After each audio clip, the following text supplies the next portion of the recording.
Assalamualaikum warahmatullahi wabarakatuh. Salam sehat, semoga kawan-kawan selalu dilimpahkan rahmat taufik serta hidayah oleh Allah Subhanahu wa taala.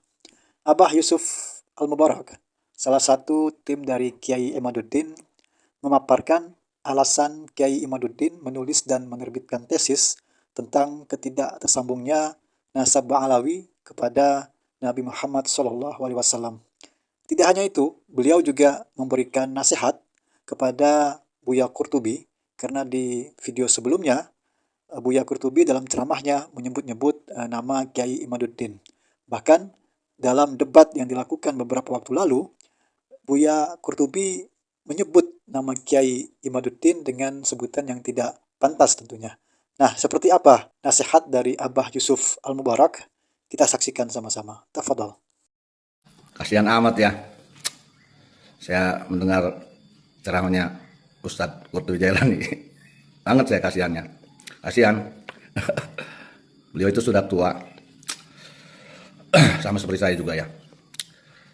Saya perhatikan beliau semenjak debat nasab itu semangat sekali ngebela Ba'alawi, nasab Ba'alawi.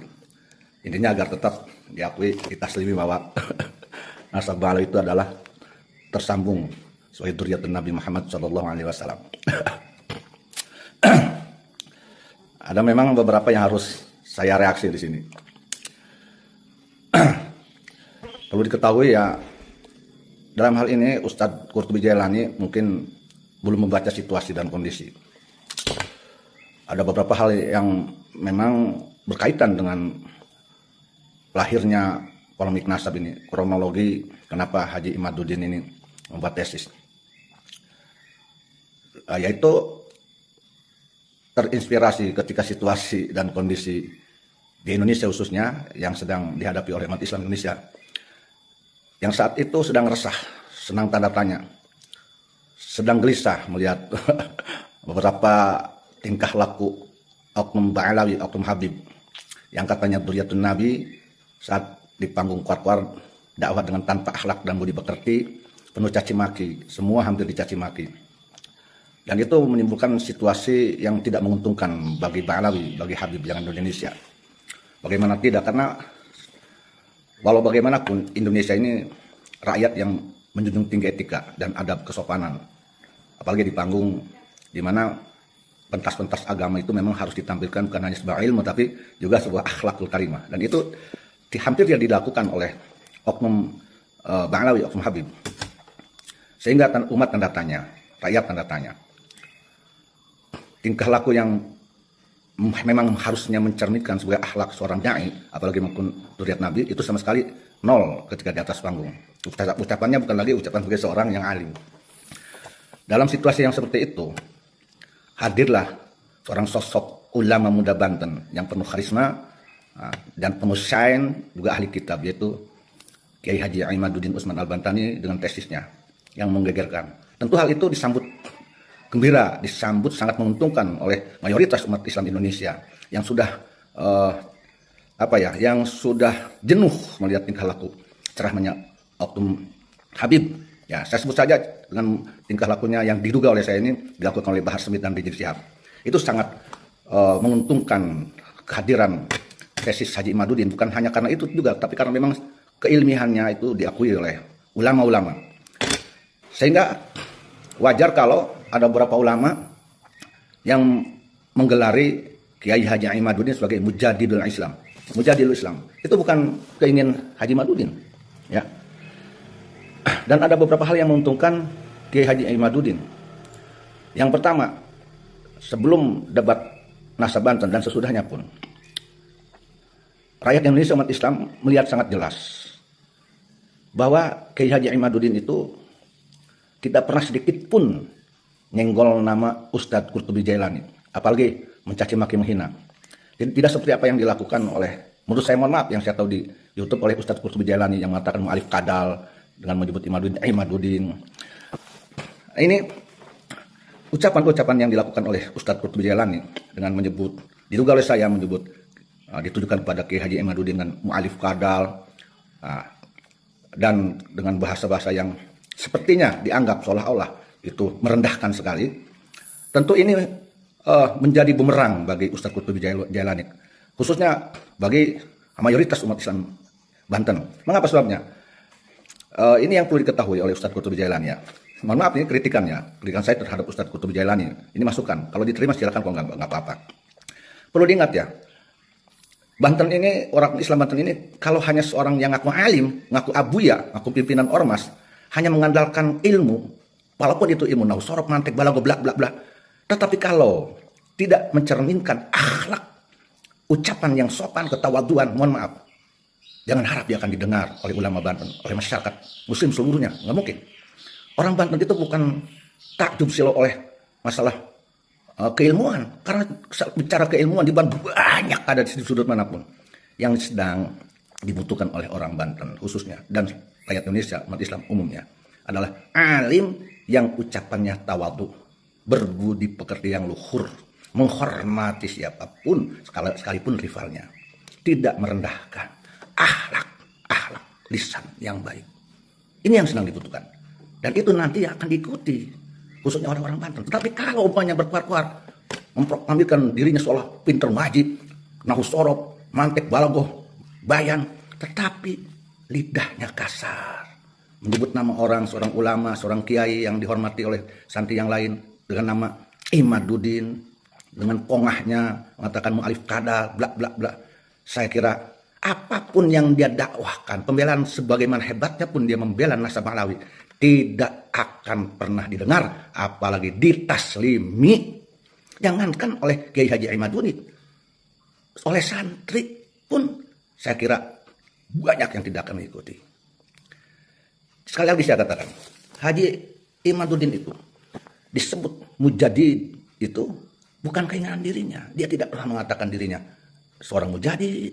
Dia tidak pernah membicarakan nasab dirinya, saya keturunan bagus, bintu Syekh Syarif Riyatullah.